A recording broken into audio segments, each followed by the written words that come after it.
Hello, friends. We'll be drawing various animals in different poses with unique features. But of course, you'd need to be Charles Darwin to study all animals in every detail. You probably don't need to dive deep into anatomy right away. It really depends on the goals you've set for yourself, but I think it's best to start with a general understanding of how animals are structured. All animal skeletons share certain common traits which connect them, just like us. Let's begin with a quick sketch. I have this children's animal book, but you can search for photos online. This is the first level of difficulty. The second level, which I also recommend, is to find some videos or you could visit a zoo. But I understand not everyone has access to that. So video footage works great for this.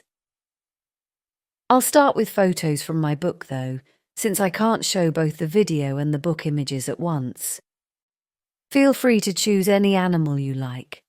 Let's sketch various animals.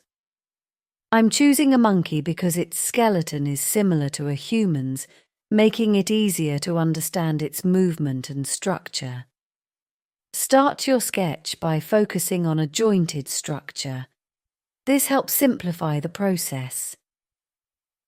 I like to sketch the skeleton first, but think of it like a jointed, simplified version. I usually begin with the head. What we have here is a strong jaw, so work quickly. This exercise helps loosen up and relax, especially if you're nervous about drawing animals. The first sketch is always quick. After the head, I'll move to the shoulders. Like a human, the monkey has shoulders that are almost perpendicular to the body, slightly angled. Next, I measure proportions. The simplest way I do this is by measure the body parts in relation to the head. It's the best way to find proportionate accuracy. Pay attention to the angle of the body parts. For example, the monkey's head is about the same height as its arm from elbow to wrist. You may notice small differences in proportions, but roughly, the hand and the head should be the same size. Also, consider perspective. If an arm is going further away, it will appear smaller. The same goes for legs. Now let's look at the pelvis, like a human's. The leg starts at the pelvis, so I'll note the angle there. I'll keep refining and adjusting the proportions as I go. This sketch is just the beginning. Keep refining and don't hesitate to make adjustments. Now we're done with the rough sketch, so we won't go back to it. Let's focus on refining it. I've visualised the skeleton in my head, and now I'm marking it out with simple lines. It's easy to see and understand the skeleton this way. The spine, for example, is often curved, but this helps me track its general structure. You should aim to finish a rough sketch like this in 5 to 10 minutes, fast sketches. Then, the same approach can be applied with watercolour, quickly adding shadows and colours. Now, let's go into more detail, starting with the arm. I can already see the skin hanging and start adjusting the hand. First, I focus on the head. The head sits deeply into the shoulders. I'm adding more details now, adjusting the position of the head lower, just like in humans. Monkeys also have cheekbones, which help support the jaw. Their lips are elongated, which is a feature to keep in mind. As I imagine this, it becomes easier to understand and less intimidating. The more you visualize, the more approachable it becomes. I notice that the angle of the mouth is slightly higher on one side. I can also tell from the skull. See how the upper part is tilted a bit higher. Now I'm adding the eye. This reminds me of my trips to museums or history lessons where I learned that Neanderthals had a very pronounced forehead. Their brow ridge is much stronger than ours, so this is something to consider when observing animal anatomy.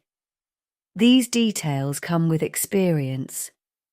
Next, we focus on the nose, considering its angle, which gives us the facial mask. And here's the ear. When drawing the face, it's easier to measure with the eyes. I can see that the ears are quite flat. Now I'm thinking about the monkey's pose. Is it pushing or holding onto a branch? If it's holding, the hand must be in tension. Just like with humans, there are muscles here that we can't forget. You'll see thickening in the arm, which shows muscle tension. Some muscles may be more or less defined, but it's important to capture these details. If the monkey is pushing on a vine, its posture shows a backward lean, so we need to show that it's pushing back and balancing itself. A key point is the anchor point, where the monkey's feet are placed.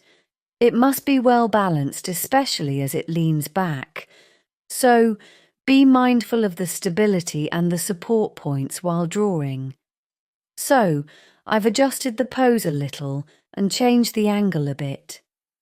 Now, this arm is relaxed, slightly bent. The elbow is at the level of the pelvis. I'm also paying attention to the fact that this leg is slightly turned out. You can create multiple quick sketches in different poses for practice. Thank you so much for watching my lessons.